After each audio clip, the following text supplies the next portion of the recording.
Jai Hind and welcome to Force Defense Academy. This is Arya Shri Solanki, your lecturette and GD guide. और आज जिस topic पर हम discuss करेंगे वो है heat waves. So I can imagine कि आप लोग बहुत ज़्यादा रिलेट कर रहे होंगे इस चीज़ से, बिकॉज गर्मी जो है अनबियरेबल हो रही है इस साल। और इस साल क्लाइमेट चेंज भी बहुत ज़्यादा देखने को मिल रहा है, राइट। सर्दियाँ जो है टाइम से पहले ख़त्म हो गई, समर्स जो है बहुत ज़्यादा एक्सटेंड हो रहे हैं, मॉनसून जो है समर्स में ही आने लग गया। तो ये जो क्लाइमेट चेंज ग्लोबल वार्मिंग के कारण हो रहा है ये तो हम सबको पता है, ठीक है। बट हीट वेव्स क्या है, बहुत ज़्यादा क्वेश्चन में आ रही है, ये बहुत ज़्यादा एग्जाम्स में भी आ रही है, बिकॉज ये जो है नेशनल नहीं इंटरनेशनल ग्लोबल इशू बन चुका है, ठीक है, हीट वेव का। वाई? बिकॉज बढ़ती हुई हीट, बढ़ता हुआ टेम्परेचर के कारण क्या होगा, हमारे ग्लेशियर्स मेल्ट होंगे जिसके कारण सी लेवल राइज होगा।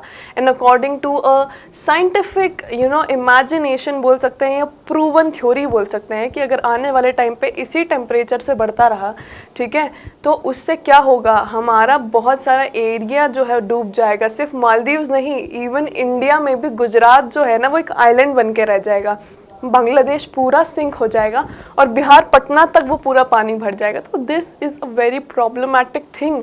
हम सोचते हैं हमको क्या, मालदीव डूब रहा है, तो it is not like that, हम भी डूब जाएंगे, ठीक है। तो that is why this issue is so important. आ जाइए अब हीट वेव से।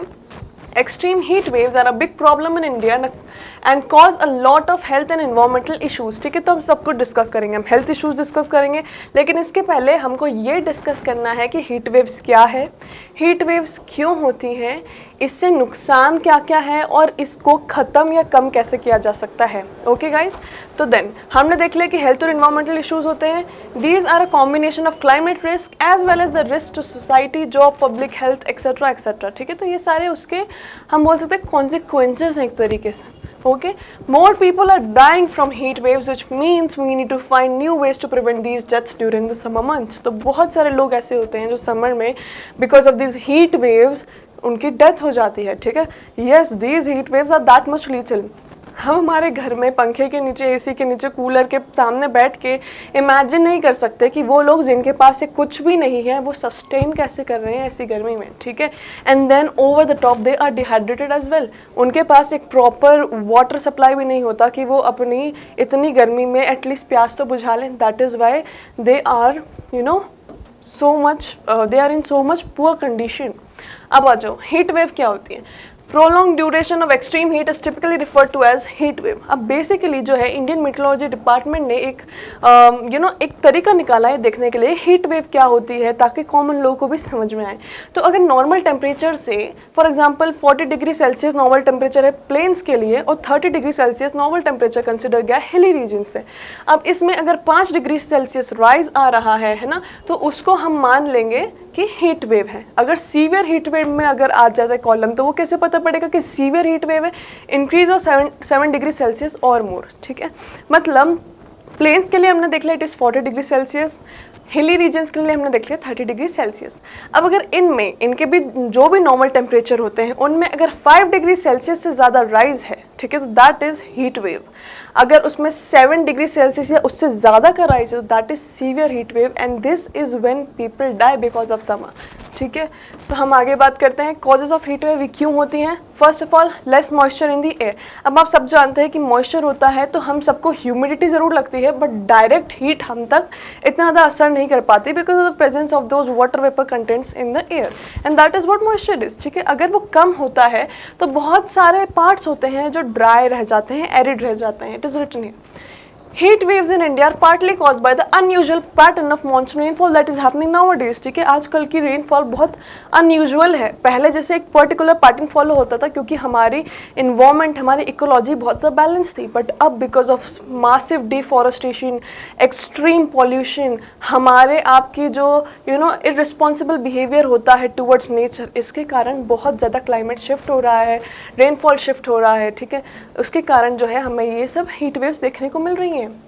Reduction and uneven distribution of rainfall, तो ये उसी का पार्ट है कि पूरे इंडियन सबकॉन्टिनेंट पे अनइवन रेनफॉल हो रही है। Increase in global temperature due to the buildup of greenhouse gases. अब ग्रीन हाउस गैसेज क्यों बिल्डअप हो रही हैं? Irresponsible behaviour of humans.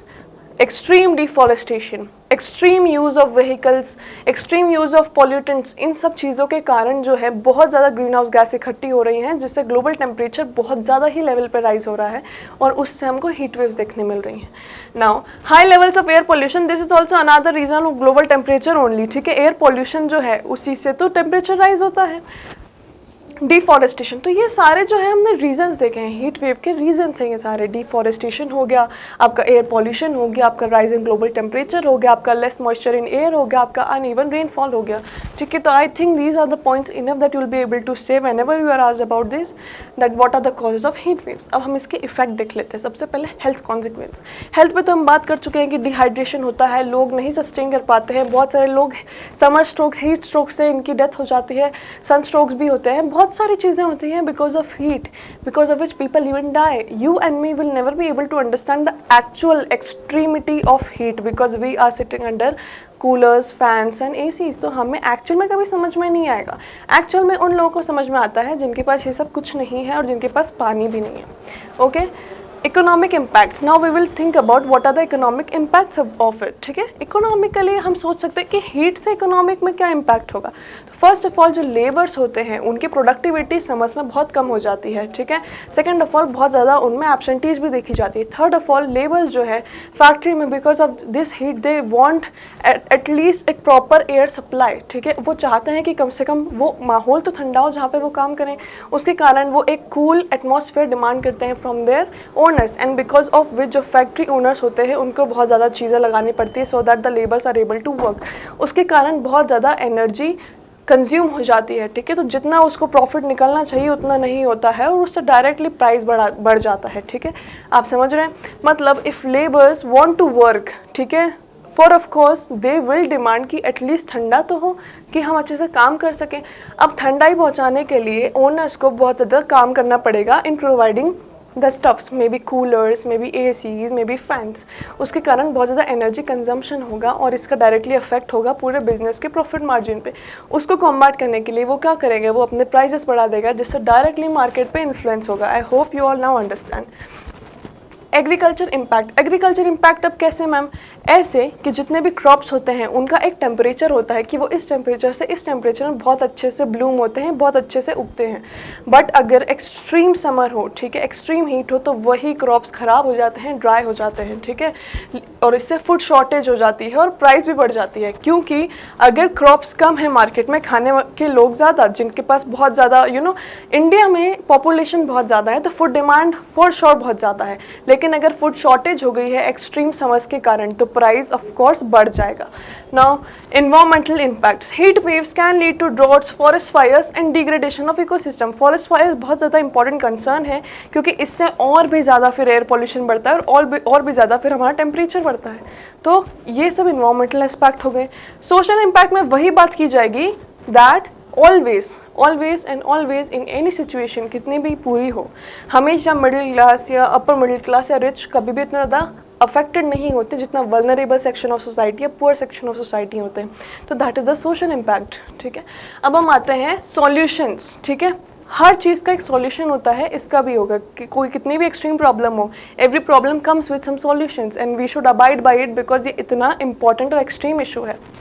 सबसे पहले है by plant more and more trees. सबसे ज़्यादा इम्पॉर्टेंट है, इसलिए गवर्नमेंट, इसलिए सारे इंपॉर्टेंट लोग हमेशा आपको दिखेंगे इस चीज़ को बहुत ज़्यादा प्रमोट करते हुए कि आप पेड़ उगाइए. ठीक है, पेड़ों से क्या होगा, हमारी सबसे जो इम्पॉर्टेंट चीज़ है कि गर्मी लग रही है तो हमको छाँव मिल जाएगी, CO2 ज़्यादा है तो वो भी एब्जॉर्ब हो जाएगा, रेनफॉल की प्रॉब्लम है तो रेनफॉल भी अच्छे से रेगुलेट हो जाएगी. This will all be done just by planting trees. That is why it is very much important. Urban planning improve करने की बहुत ज़्यादा ज़रूरत है. Cities can be designed to reduce the urban heat island effect by incorporating green roofs, using reflective materials and increasing the amount of green space. तो ये सब चीज़ें बढ़ाने से और इंक्लूड करने से जो है अर्बन प्लानिंग बहुत अच्छे से हो जाएगी, है ना. रिफ्लेक्टिंग मटेरियल्स और ग्रीन स्पेसेस अगर हम बढ़ाएंगे तो अर्बन पॉपुलेशन में एक प्रॉब्लम ये होती है कि बिल्डिंग्स बहुत ज़्यादा होती है जिसके कारण अर्बन में आपको बहुत ज़्यादा गर्मी दिखेगी. ठीक है, तो ये सब चीज़ें इफेक्टिव प्लानिंग से हम रिड्यूस कर सकते हैं. Develop early warning system. No government level पे अगर बात की जाए तो गवर्नमेंट जो है वार्निंग सिस्टम डेवलप कर सकती है वेदर फोरकास्टिंग से, जिससे वो लोगों को वार्न कर सकती है कि इससे इस पर्टिकुलर टाइम में इतने ज़्यादा एक्सट्रीम हीट वेव्स पाए जाएंगे, जिससे लोग पहले ही अपनी सेफ्टी के इंतजाम कर लें। ठीक है, increase access to clean water. Now vulnerable people, ये सबसे ज़्यादा ज़रूरत है वल्नरेबल पीपल को। हमको और आपको सबके पास फ्रिज का ठंडा पानी होता है, मटके का ठंडा पानी होता है, बट वल्नरेबल लोगों के पास पानी भी नहीं होता, तो ठंडे पानी की तो आप बात ही मत कीजिए जो फ्रिज और मटके का आ रहा हो। तो government should provide at least the vulnerable people access to clean and cold water, जिससे वो कम से कम डिहाइड्रेटेड ना हो, जिनसे उनकी डेथ ना हो। समझ में आ रहा है? तो these people do not have homes or some cool air supply, तो what they can rely on, they can totally rely on water, और ये वाटर उनको देगी गवर्नमेंट, तो ये गवर्नमेंट का काम है। तो these are the 2 initiatives on government level, 3 actually I would say। ठीक है, और ये एक है जो आप और हम कर सकते हैं। आप और हम एक और चीज़ कर सकते हैं कि हम हमारा व्हीकल ट्रांसपोर्ट रेगुलेट कर सकते हैं। बचपन में हम सबने पढ़ा था कि शॉर्ट डिस्टेंसेस पे साइकिलिंग या वॉकिंग से चले जाओ, थोड़े लॉन्ग डिस्टेंस पे पब्लिक ट्रांसपोर्ट से चले जाओ, जितना हो सके उतना आप इन चीज़ों पे रिजॉर्ट कीजिए, जैसे ई व्हीकल्स हो गए या साइकिल्स हो गए, जिससे पॉल्यूशन कम हो।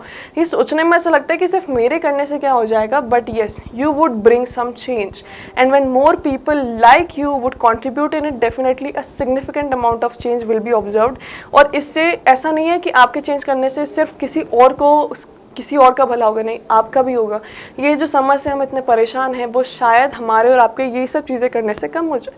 तो this is what all we should do. ठीक है, ऑन आवर लेवल, नहीं तो गवर्नमेंट अपने लेवल पे कर ही रही है। So this was all about today's lecture, guys. I hope you all liked the video. I hope you all learned some points, and for more such videos subscribe to our channel. Jai Hind.